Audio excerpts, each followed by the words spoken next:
mtazamaji, tarehe 31 mwezi Machi mwaka wa 2022. Hizi hapa ni taarifa za Mwale wa Kirk. Jina langu ni Aidah Munzatsi, aliye kwenye lugha ya ishara ni Jen Mwangi. Moja kwa moja kwenye taarifa tulizokuandalia. Mahakama ya upeo nchini mchana wa leo imetoa hukumu kuwa mchakato wa kuifanyia mabadiliko katiba kupitia mswada wa BBI ni kinyume cha katiba yenyewe. Katika uamuzi huo, majaji 6 kati ya 7 waliotoa amri kuwa rais alifanya kinyume cha katiba alipoanzisha mchakato huu, huku suala la nyongeza ya maeneo bunge mapya 70 ikitiliwa shaka. Na mtazamaji, taarifa hiyo itakuwa ikikujia muda usiokuwa mrefu. Tukisonga mbele, naibu wa rais William Ruto amesema kuwa hatua ya mahakama ya upeo kuitupilia mbali mswada wa kuifanyia katiba mabadiliko BBI kunaashiria hatua ya kuikomboa Kenya kutoka kwa siasa za wizi. Kulingana na Ruto, hukumu hiyo ni ushindi kwa mamilioni ya Wakenya ambao wanahangaika kutokana na uchochole. Rege imefika tamati, haijafika. Imefika mwisho, haijafika. And we want to tell our friends, the handshake brothers and the BBI fraud they visited on the people of Kenya. Now that it is confirmed by the Supreme Court that the BBI and all the shenanigans around it were matters that were unconstitutional, illegal, null and void. The handshake brothers need to make an apology to the people of Kenya.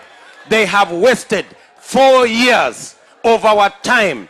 They sabotaged the Big Four plan that was going to give jobs to our young people in favor of a fraudulent exercise meant to satisfy the selfish interests of a few people.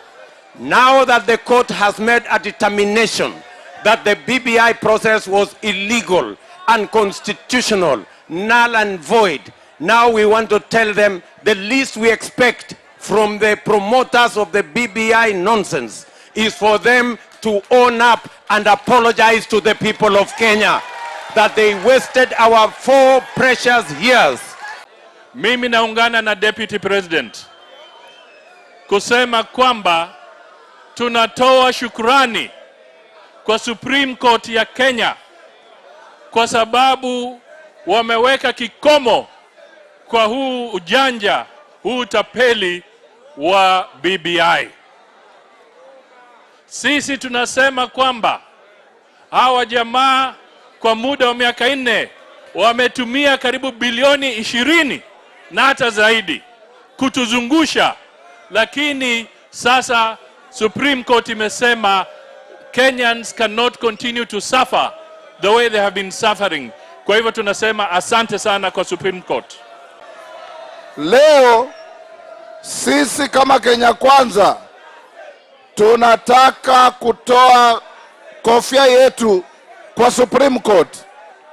Tunawaambia wale majaji wetu kongole, kwa sababu leo wameamua. Na Rais Uhuru, you must now know that every misadventure has consequences. And today you have seen the consequences of your misadventure. You are misadvised. You now have a rotten egg on your face.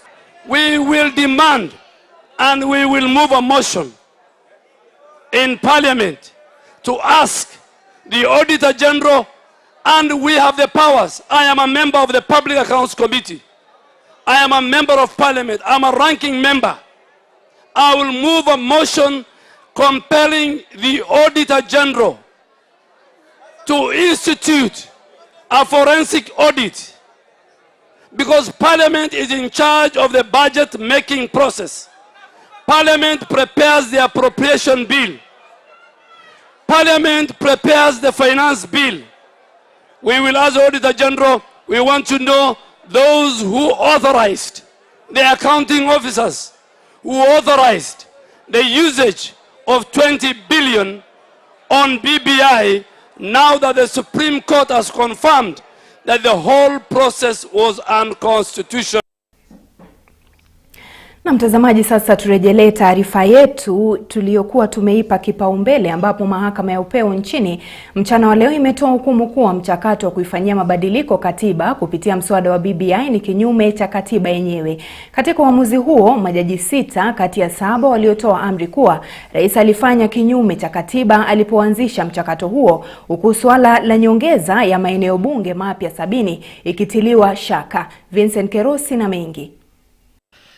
Baada ya kuchukua muda wa takriban saa 5, majaji wote 7 wakiongozwa na Jaji Mkuu Martha Koome, Philomena Mwilu, Smokin Wanjala, Isaac Lenaola, Njoki Ndung'u, Ibrahim Mohamed naye William Ouko, kila mmoja akisoma uamuzi wake, hatimaye mahakama ya upeo ikaamua kwa mchakato mzima wa BBI ni kinyume cha katiba na hivyo basi kuizima kabisa rege ya BBI. Consequently, the consolidated appeal is determined as follows. The appeal is allowed on issue number 1. The appeal is allowed on issue number 4.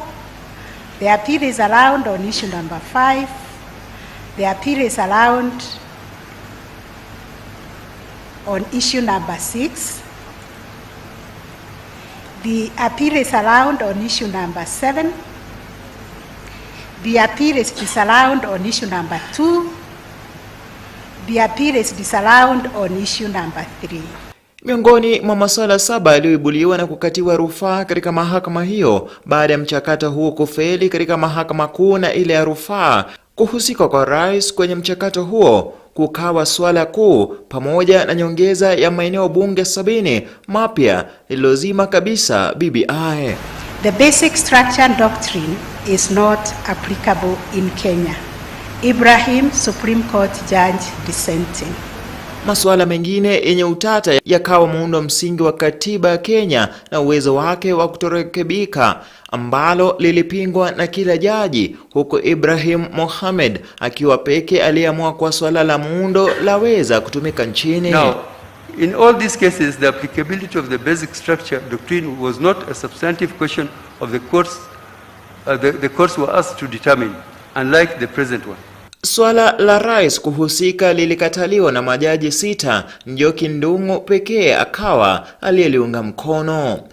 Majaji hao hata hivyo walikubaliana kuhusu masala mengine, likiwemo lile kwamba rais wa nchi hawezi akafunguliwa mashtaka yoyote anapokuwa yungali afisini. Civil proceedings cannot be instituted in any court against the president or the person performing the functions of the office of the president during their tenure of office in respect of anything done or not done under the Constitution of Kenya 2010.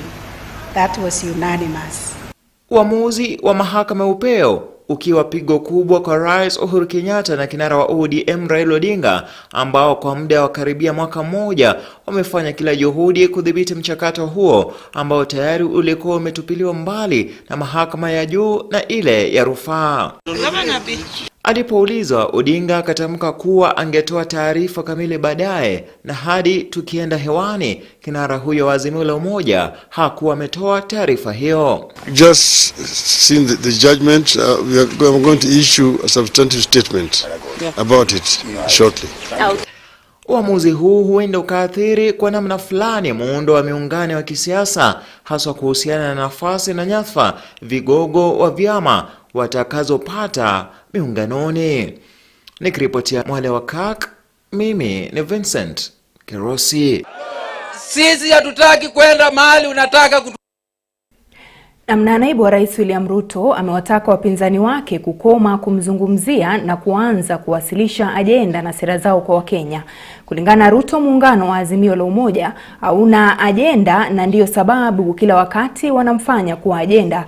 Naibu wa rais aliyasema haya katika kaunti ya Wajir alipoelekeza sera zake na alipoandamana na viongozi wengine wanaoegemea mrengo wa Kenya Kwanza.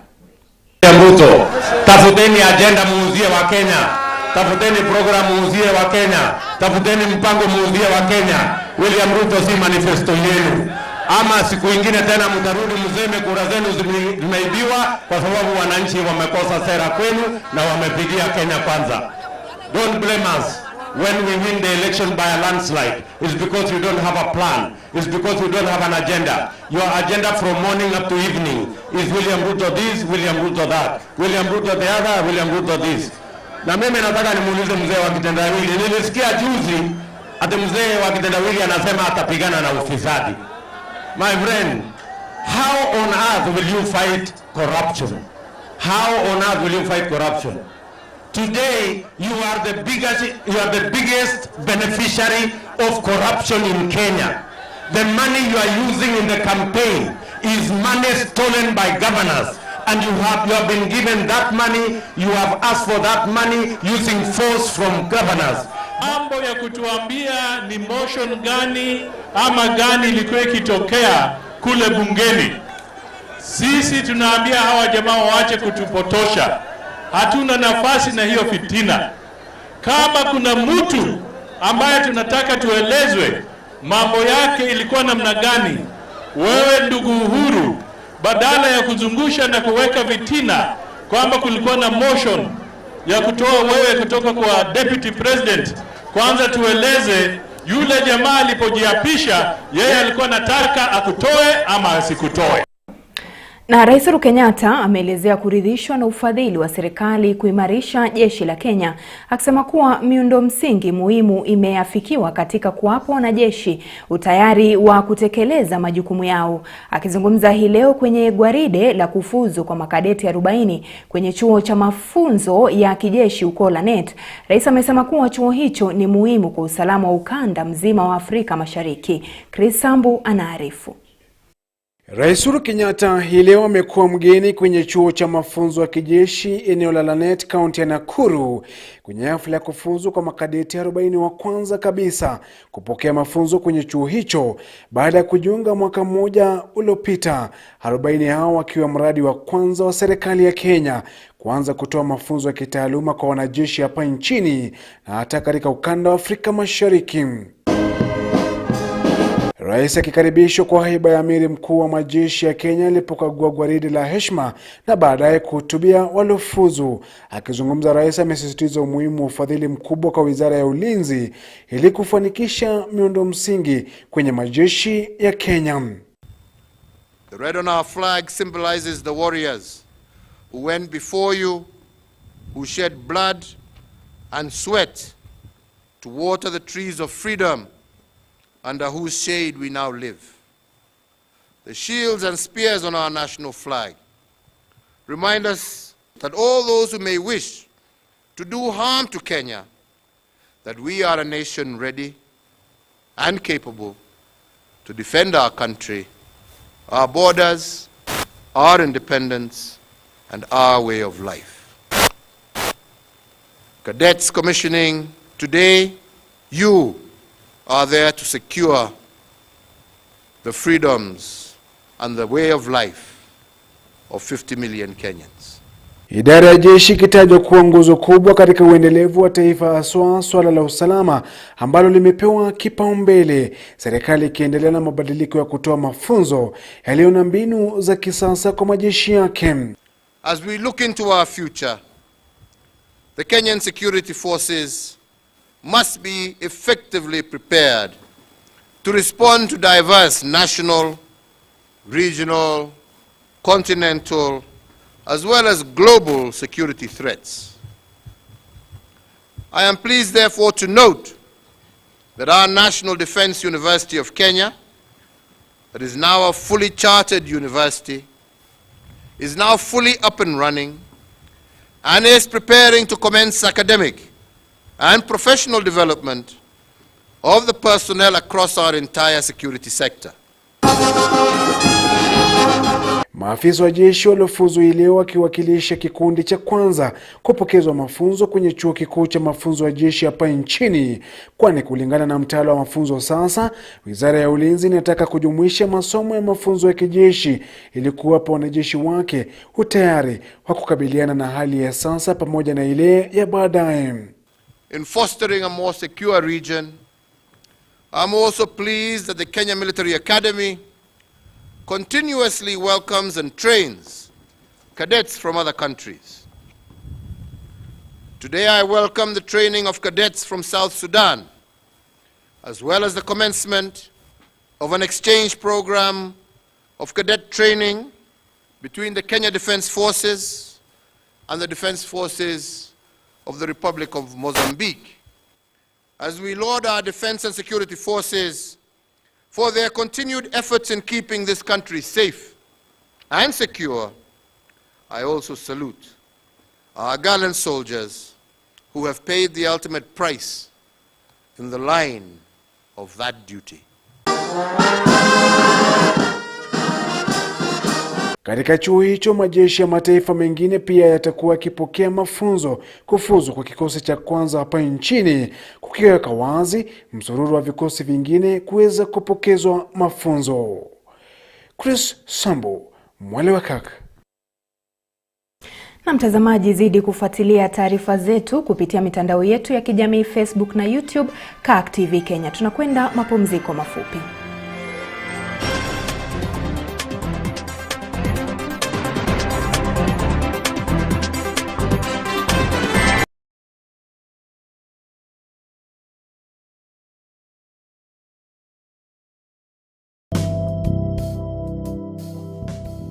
Basi Paulo aliwaandikia Wagalatia waraka mmoja, na katika waraka huo ukisoma mlango wa kwanza hapo mstari wa 6 utamsikia Paulo akiwashauri Wagalatia kwa kuambia kwamba amestaajabika katika hali fulani, ukaielewa, ukaipata, lakini muda baadaye kukatokea jambo kinyume, ukaachana na lile la kweli ulilofunzwa. Wewe umepitishwa katika hali fulani, lakini ikawa matokeo ni kinyume.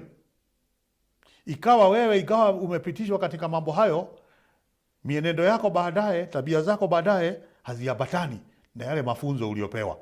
Na hiyo ndio hasira ya Paulo. Nyinyi Wagalatia, nilichukua muda na nyinyi nikiwafunza, nikiwaelekeza. Ushauri tumeupata kupitia maandiko.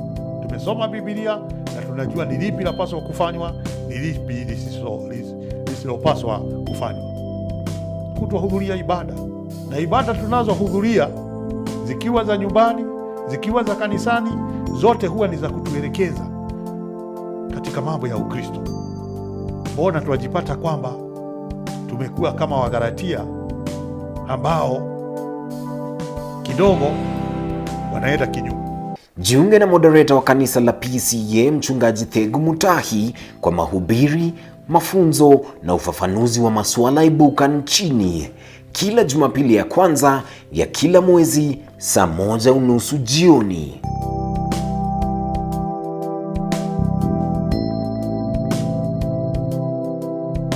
Ni wakati wa kuomba.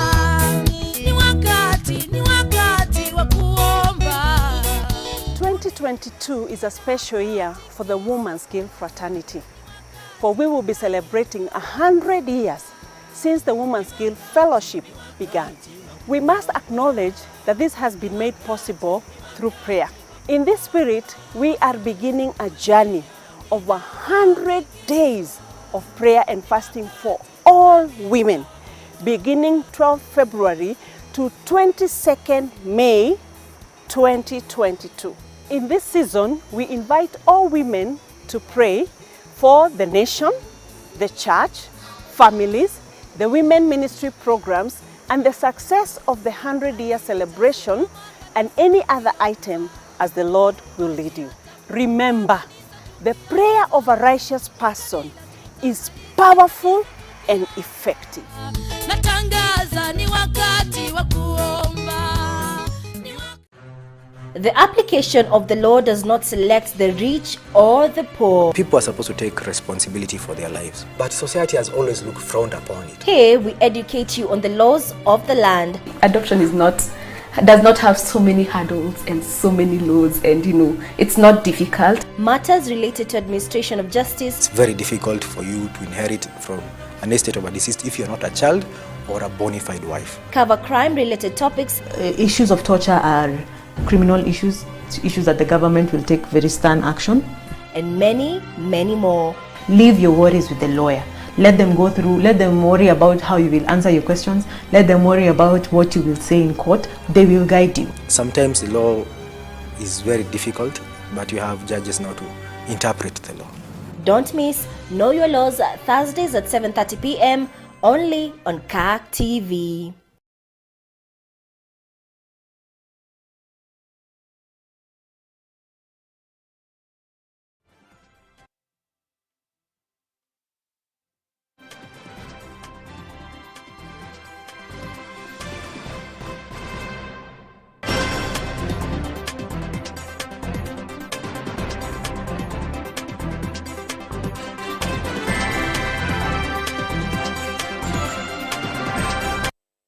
Na mtazamaji, karibu kwenye awamu ya pili. Chama cha ODM kimetangaza kumpa tiketi ya moja kwa moja mwakilishi wa kina mama Homa Bay Gladys Wanga kupeperusha bendera ya ugavana kwenye uchaguzi wa mwezi Agosti.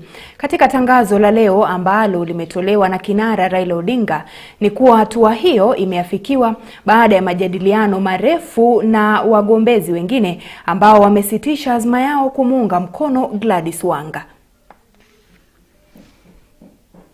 This is a team of leadership from Homa Bay County. There are members of parliament here and some party officials. But more importantly, there are those aspirants who have been running for the governorship position in Homa Bay County. They have been having a meeting here, and they of course invited us as a party official to have consultations with them.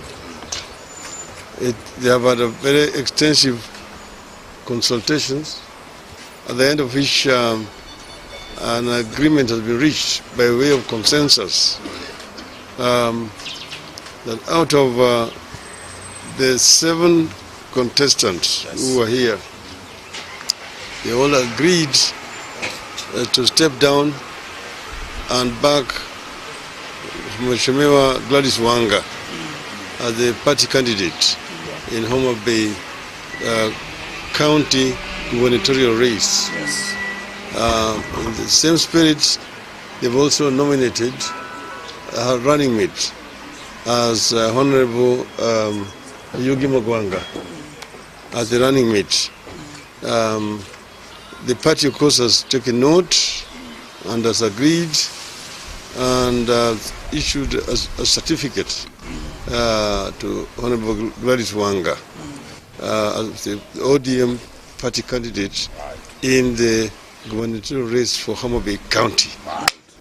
Na polisi kwa ushirikiano na idara ya upelelezi wa jinai mjini Machakos wameanzisha uchunguzi wa kisa kimoja cha mauaji ya mwanamke kwa jina Faith Mweni ambaye anadaiwa kuangamizwa na mumewe siku ya Ijumaa wiki iliyopita kwenye kijiji cha Kikumba, kaunti ndogo ya Kalama.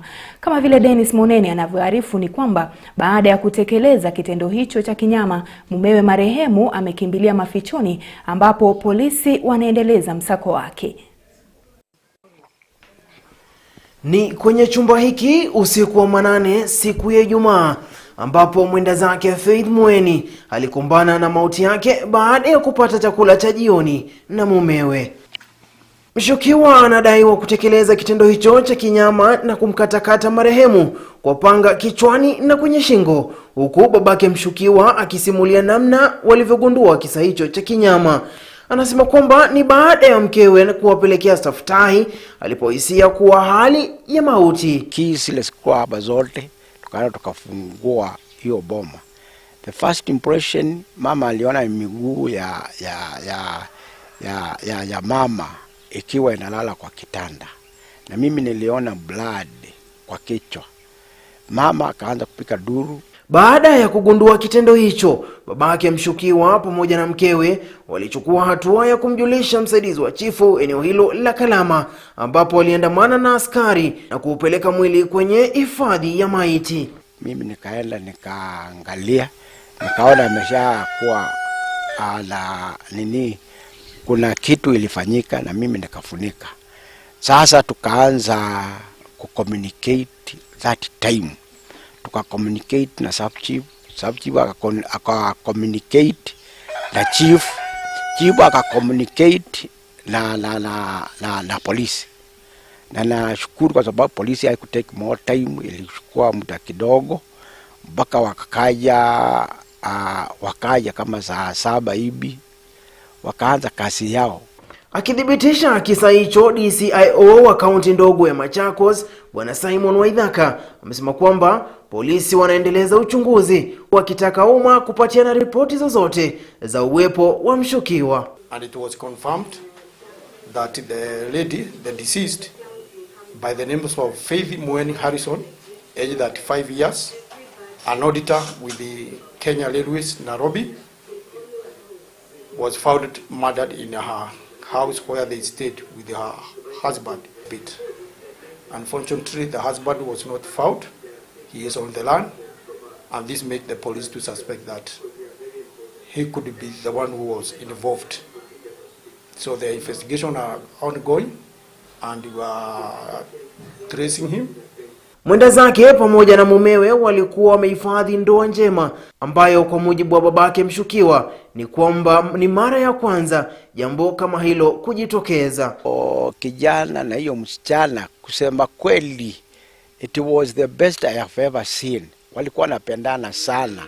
Hata that day walikuwa na furaha vile wanakujanga every by the end of the month, walikuwa na furaha.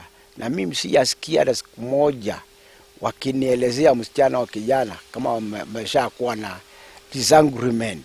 Aidha, familia mwenda zake imeitaka idara ya uchunguzi kuharakisha shughuli ya uchunguzi na haki itendeke kwa mwanao. Nikiripotia Mwale wa KAK, mimi ni Dennis Munene. Na serikali ya kaunti ya Homa Bay imeanzisha rasmi shughuli ya kusajili bodaboda na waendesha bodaboda.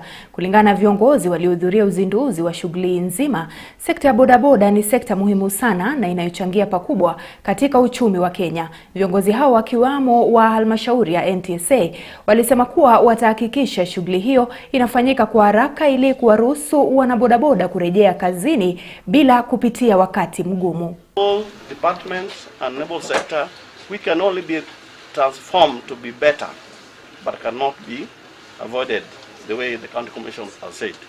Otherwise, on behalf of the county government, we are pleased with the Boda Boda, and the Minister for Finance in Homa Bay, we get money from Boda Boda. That's our lifeline.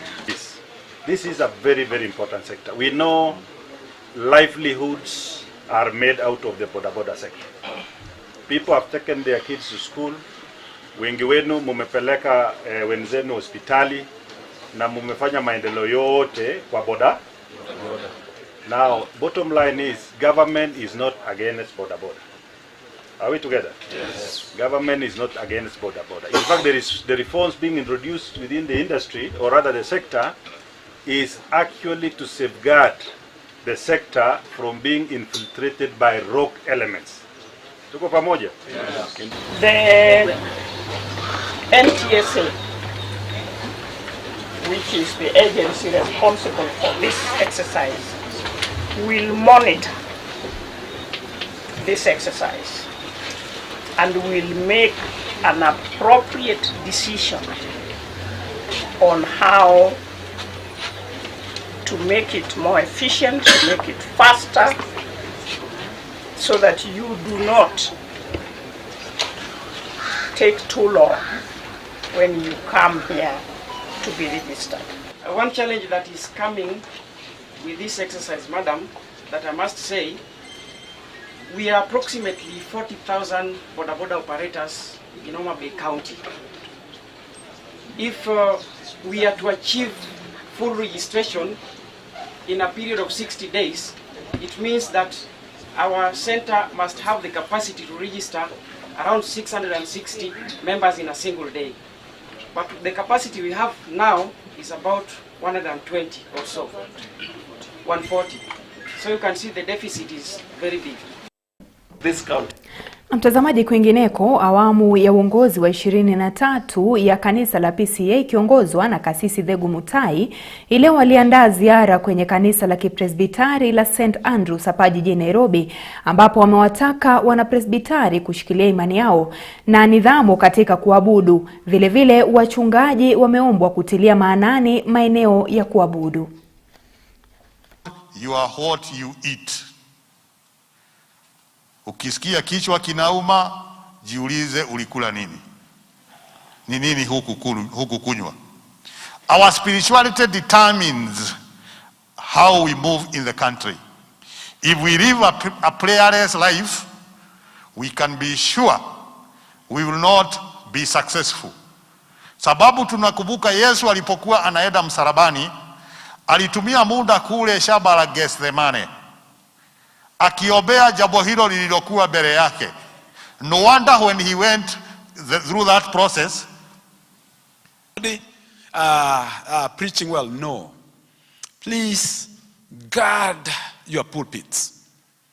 Our people are getting confused under your watch, because we are fighting every prophet, every person, every Nabi to come in our midst and use our pulpit. Elders and ministers, go back to Presbyterianism. Everybody who stands at the pulpit must be feted. He must be known. Don't just allow everybody. Na mtazamaji, ndo mwisho kabisa wa taarifa za Mwale wa Kirk. Jina langu ni Aidah Munzatsi, aliyekuletea taarifa hizi kwa lugha ya ishara ni Jen Mwangi. Usiku mwema.